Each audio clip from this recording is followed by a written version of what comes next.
Alexandra Campbell, and I'm an author and a journalist, and I run the Middle-Sized Garden YouTube channel and blog.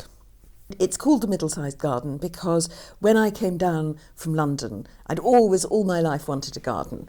And finally, I got one. So we came here to Faversham and I had a garden.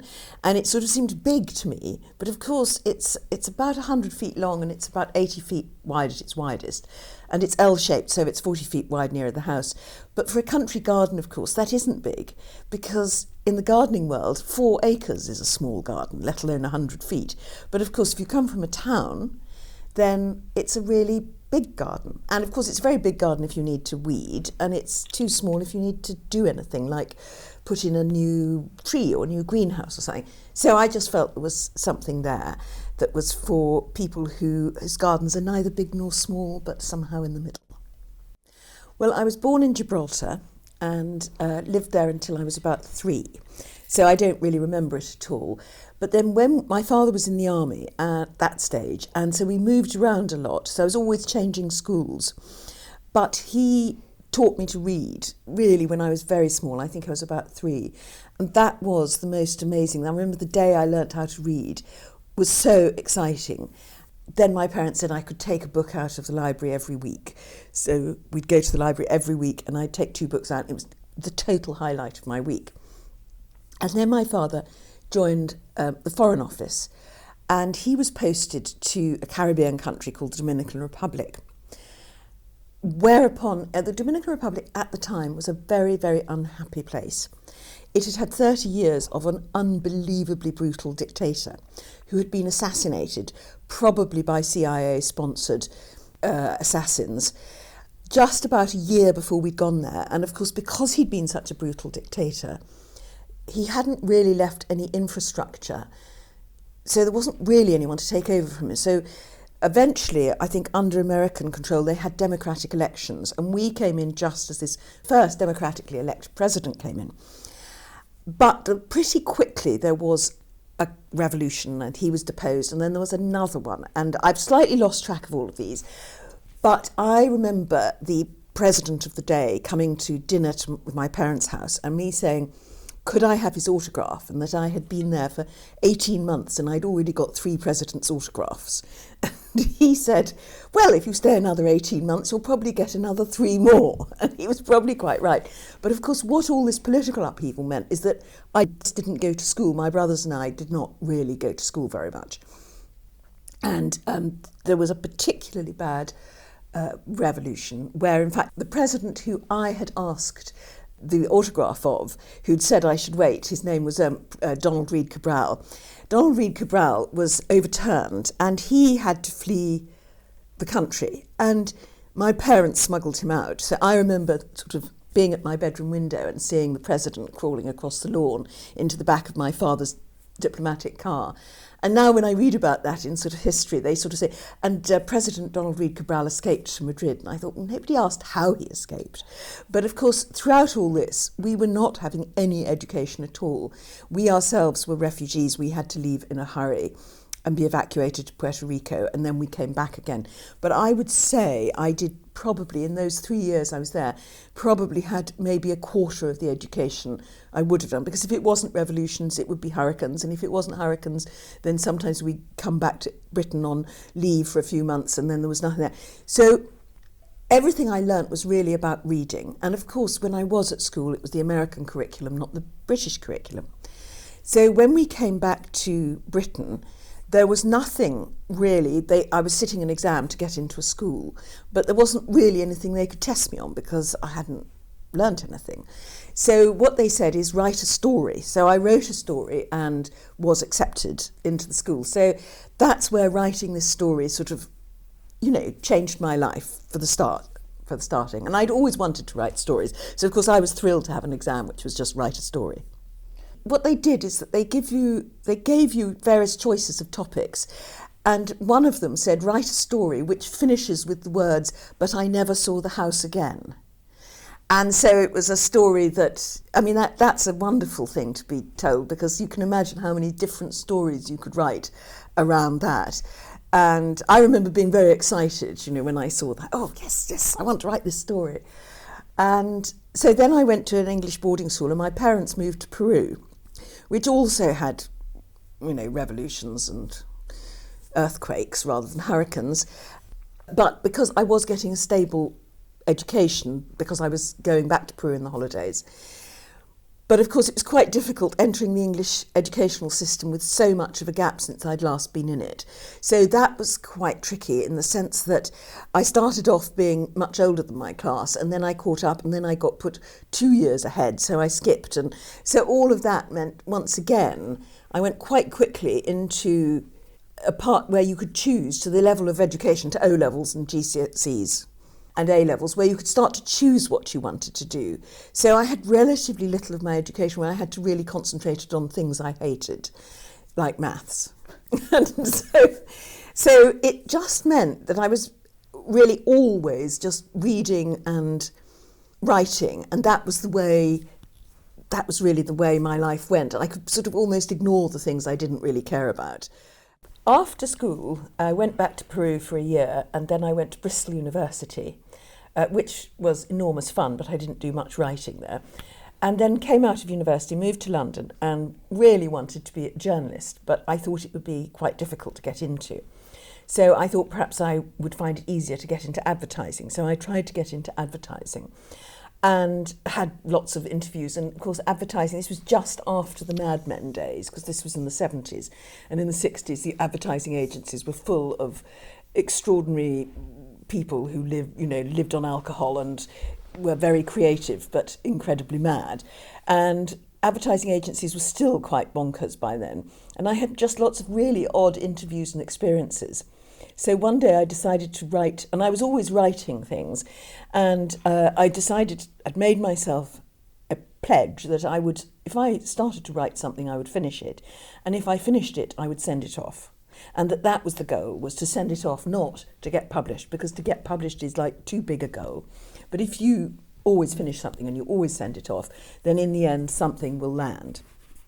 And indeed, I was writing one day about my experiences of the extraordinary fun I'd had not getting into advertising.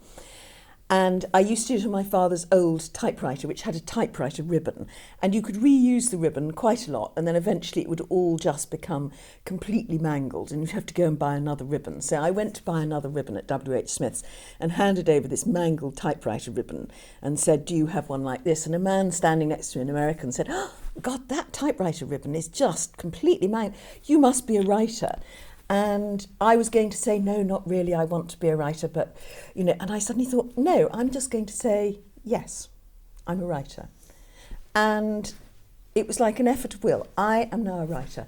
And that article that I went back and wrote after having said I'm a writer was published in Campaign magazine. And it was also a finalist in the Journalism Award. So that was really started my career in journalism, because now I had been published and I'd been a finalist in an award. So I continued to write things freelance, and then I got a job in the trade press, which I think is now called Business to Business, and in the perfumery industry. And then I went to become a beauty editor on She magazine, and then I went to Harper's and Queen magazine, and then I went to Good Housekeeping, which was a fantastic learning experience, where I was managing editor, and which was sort of like being number 3 in the hierarchy. And the lessons I learnt about writing and journalism, and indeed they apply to social media, to YouTube, to everything, in those days have really, really stood me in good stead. Because the editor there used to say, you must always think about the reader, and you must know exactly who your reader is. And our reader at Good Housekeeping was a woman who 42, and she had 2 children, and she was married. And it didn't matter if you were 60 or 70 or 26. Somehow everybody who was reading Good Housekeeping was that woman in her head, because obviously the 26-year-old was looking ahead to when they'd have a bigger house and her husband would be more senior and things. And although, of course, in those days it was a bit more about women's careers, but even so. And a 60 or 70-year-old would be thinking, well, we're still going to have dinner parties, like, I'm looking at the recipes. So it was just a really good lesson in targeting and putting the reader first. And after that, I left Good Housekeeping, and then I was freelance. And I wrote freelance for women's magazines and for the Times magazine and for the Financial Times, How to Spend It, and for Ideal Home and Woman and Home and a whole load of others, either about homes or about general features. But then I also, by this time, my children were at school age, they were about 5 or 6. And so I then started writing novels as well. And once again, it was that old thing of if I'm started writing it, I'm going to finish it. And so my first novel was published in 1998, and I've had 9 novels published, 5 by Penguin and 4 by Little Brown, and they're all really around women's lives. You know, sort of, the first one was called The Office Party, and the last one was called The Empty Nesters. And then I've also co-written a novel with a friend of mine because I've always been fascinated by crime novels, and she's a barrister, and that's published by Red Door, and that's called The Night Lawyer. But meanwhile, of course, writing books and freelancing for magazines became less and less financially rewarding because of the internet. And my publishers said, you know, you ought to be blogging, because they had some vague idea, and it really was a vague idea, that I could publicise my novels by blogging. And I actually think blogging does a lot of wonderful things, but publicising novels, it does not. But anyway, I thought, better blog then. So I realised I didn't know anything about blogging. So I then researched all that and joined a blogging, there's an online blogging school called Smart Bloggers. It's run by somebody called John Morrow, who himself has a wasting disease, which means he can speak, but he can't move any other part of his body. And he became a blogger, and he really is very analytical about what makes blogs work and things. So I did some of his training. It's freemium in the sense that you do the sort of first bits are free, and then you sign on for a bit of a course if you really think that works for you and everything like that. And started learning about blogging. And then people started to ask me about blogging, and so I started teaching about blogging. But I hadn't, although I'd blogged on my publisher's website, I hadn't yet started a blog of my own. So I thought I ought to start a blog of my own to sort of test all this out, really. And then that's where the gardening came in, because if you're going to do something like start a blog or social media or YouTube channel or anything like that, it's incredibly hard work, and you have to be consistent. It's got to be something you're really, really interested in. And I was really, really interested in the garden. I didn't know much about it. So I thought, well, my journey of learning more about the garden is something I can share. And so I thought, right, middle-sized garden. I also started another blog around my blogging training. The middle-sized garden took off really quite quickly. The other one didn't. And I now don't really do much training at all, because the middle-sized garden has become really quite big, particularly over lockdown, where everyone was either gardening or online. And at one point, we were getting 500,000 page views a month on Middle-Sized Garden. And now, obviously, that's less now, but it still is about 1 million page views a year. And then in 2017-ish, people, you know, everything I was reading about blogging kept saying, you must be in video, you must be in video. Well, I was not very good at camera. I'm not very technological. I hate being in front of the camera, but I had to be in video because that's what you have to be. So, okay, had to learn that. And that was a real challenge, but it's also very, very interesting. I had to overcome my fear of being in front of the camera, because however much B-roll you add, and B-roll is if you've got a talking head and then you put on some coverage over it, if you say, you know, the person is pruning roses and you show a close-up of pruning roses, that's B-roll. And so I used to put as much B-roll as I could so that I didn't have to be on the camera. But actually, it's really good for videos to have lots of B-roll on them. So actually, that helped make them more successful. So that's very good. Making videos to a YouTube-type level is quite time-consuming if you're going to do B-roll, if you're going to take things like audio seriously. And particularly with me, I was interviewing experts, so going out to interview them because I didn't feel my expertise was good enough. That takes 3 or 4 days, and if you're going to do that once a week, then that's a lot of your week taken up. It's a lot of time and effort. But I stuck at it, and I can't imagine quite why I stuck at it. Now it's got the YouTube channel has got more than 140,000 subscribers, and it's about 5 million video views a year. And because of the advertising that goes with it, it is now a full-time income, which means I can afford to spend 3 or 4 days on it, because that's what I earn my living at. All those things that I learnt at Good Housekeeping all those years ago about you must put the reader first, you must think about what they want to say, and you must think about your reader as a real person who you're talking to directly. All of that, I think, has been so helpful with the blog and the YouTube channel. I make the blog and the YouTube channel videos for the person who's very like me, and I think that's probably quite typical, in that it's somebody who wants to find out more about their garden, and that they will have, if you've got a middle-sized garden, you know, that you're quite lucky to have that. You know, if it's 50 foot long, 90 foot long, I mean, lots of people either don't have any access to an outside at all, or they only have a balcony or something. But on the other hand, even if you've got quite a big garden, you probably have got to think about time, effort, money. You know, there's not many of us who can afford to just spend what we like on our gardens. So I really was thinking about the person like me who's got a garden slightly bigger than they can handle, really, and can't just throw resources at it. And I do see her as probably as her, and I do see her as being about 40s or 50s.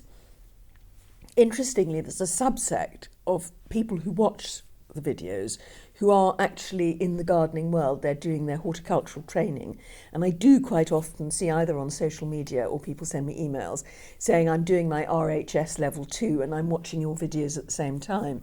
And I think that's because I interview so many experts. So I think it is used as an expert resource. But if you go back to the sort of lesson of good housekeeping, other people will watch you, but they're watching you for you being you. So you really have to decide to be one sort of a thing. The others will come in, but you can't make it for them. I can't suddenly start making videos for people doing RHS level 1 or 2 or whatever it is, or garden design degrees or something.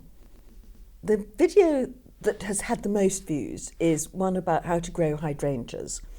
And I went to a hydrangea nursery in Kent called Signature Hydrangeas. And the person who runs it, Roger Butler, was really great and clear at explaining what you need to know about hydrangeas. And so that quite surprises me, because of course hydrangeas aren't the most popular plant at all. And I've noticed that quite a lot of videos about specific flowers, so hydrangeas did well, dahlias does well, irises has done well, roses has done well. I've just done salvias, which is doing quite well, talking to, he is in Kent, William Dyson, who's probably the UK's leading salvia expert. He's at Great Comp Garden in Kent. And it's an interview with him on growing salvias. The most recent one I've done is chrysanthemums, which with Dan Cooper, who is someone in Broadstairs. He has an online gardening shop called Dan Cooper Garden, and he grows chrysanthemums for his own pleasure, not because he sells them.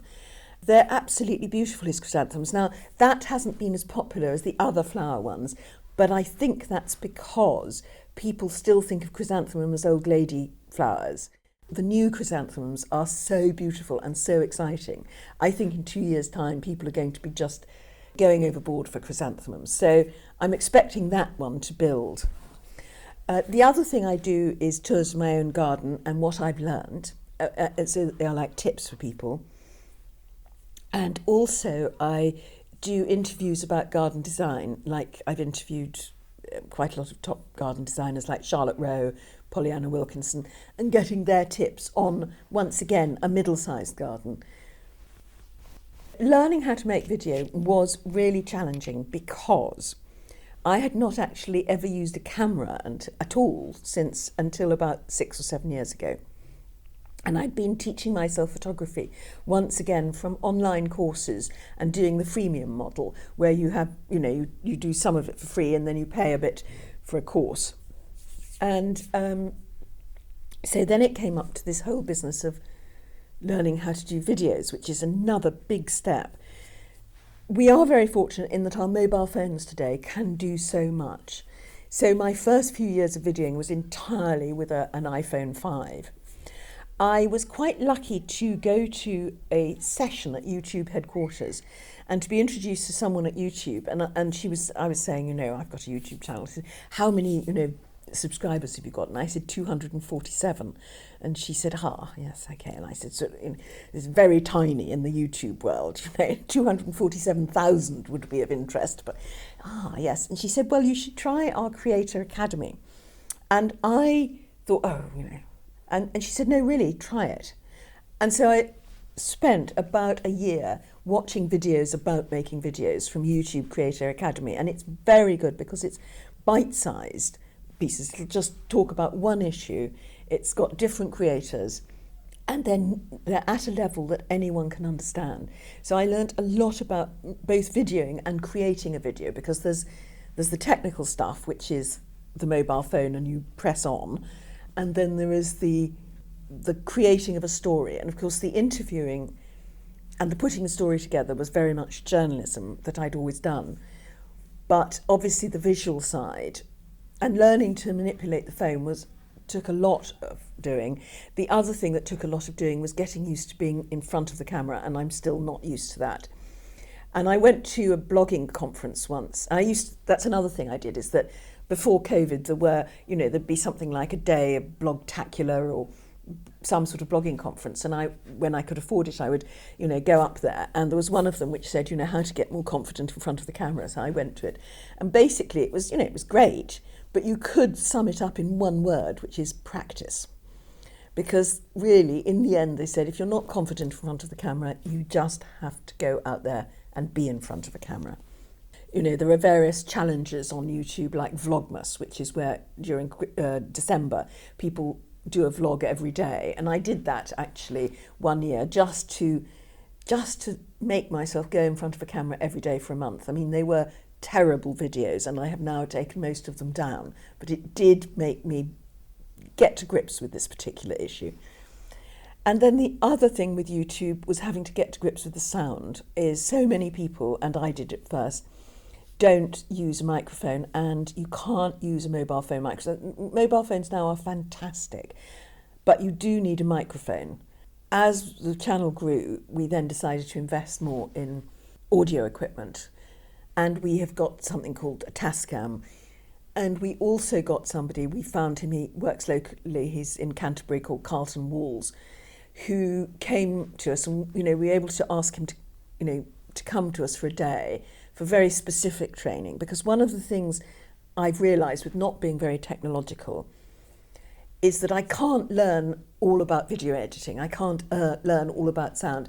I just have to learn the single thing I need to know. It makes much more sense for me to hire someone for a day and say I need to do X, Y and Z, rather than to go on a course to learn all about how to use Lightroom or Premiere Pro or anything like that. You've taken the video, you then have to edit it. I started off with iMovie because I was using the iPhone, and there's free editing there, which is very good. You can also buy, by the hour, some tuition from iPhone. Then I moved on to Premiere Pro, which is more expensive, but because I was also editing photos for the blog, it made sense to have the whole Adobe suite, which is Photoshop, Lightroom, Premiere Pro, and a whole load of other things I have not really got to grips with. For that, actually, I asked Hope Fitzgerald, who is a local bookbinder and artist, who uses Premiere Pro, and she gave me 2 hours of tuition on initially using Premiere Pro. And I think I probably learnt 6 or 8 things, download footage, cut footage, put B-roll on, export it, add a caption, but they're the only things I needed to know. Find out what you need to know, which you can either get with one-on-one, or you can go onto YouTube and say, how do I size up a picture in Lightroom? And there'll be a sort of 1-minute YouTube video on it. The thing is about YouTube is that you can earn from it because of the advertising that YouTube puts against the videos. That's fantastic because it's YouTube who sells the advertising, and they use algorithms to tie in the advertising and the videos. So for instance, if you watched one of my videos, and supposing you'd been thinking about going fishing, you'd probably have lots of ads for fishing equipment. Whereas if somebody else who's perhaps thinking of going on a knitting holiday was to watch one of my videos, they would get perhaps knitting wools. And So that means I don't have to involve myself at all in who the advertisers are or any of the business side of advertising. And also it's very much in YouTube's interest to make sure that people aren't being sent inappropriate ads. To get advertising on YouTube, you have to have a minimum of 1,000 subscribers and 4,000 hours watch time in the last 12 months. So that is the big barrier that people get to. Then you join the YouTube partner program and you get a share of the advertising. And of course, in the first month, it'll be like £23.80. And, in the second month, it might be even £19. And you'll think, I'm not getting anywhere. But it does build as your viewership builds. And of course, what I've been doing all the time is trying to make the videos better.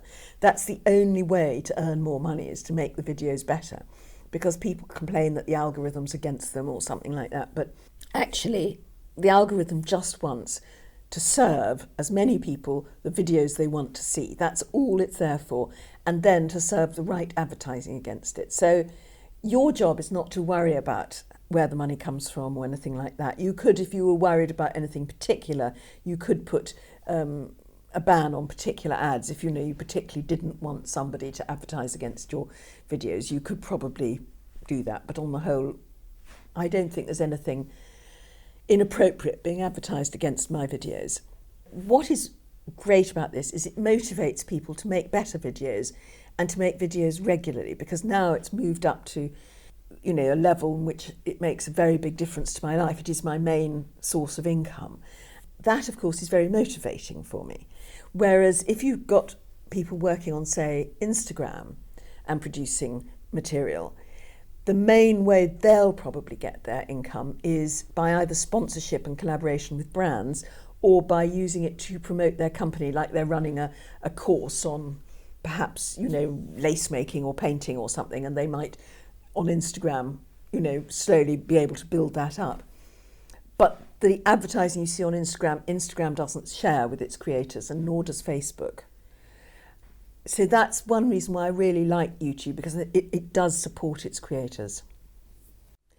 I think what I found so exciting about all of this is that I've been able to learn new things and to jump out of the box in which I'd been in, because certainly I was brought up in a time when, you were a scientist, or you were a mathematician, or you were an arts person, or you were a creative artist, and then you were always told you couldn't earn a living at the creative arts, so you weren't supposed to do that at all. And if you were good at painting, you were considered to be not good at writing, or if you were good at writing, the art department would not want your opinion on the photographs. And so it was and particularly in magazines where you've got writing and you've got photography, it's a very, very strong division between the editorial department and the art department. Coming into this new world, which includes Instagram and TikTok and YouTube, is that suddenly actually the words and the pictures come from the same person, and that's you. And I've had to really develop the creative visual eye, which was actually having to be suppressed for quite a lot of the time when I was a writer. And sort of the thing I most like about my job is the B-roll. I mean, I love the putting together of the story and the going to the interview and seeing things.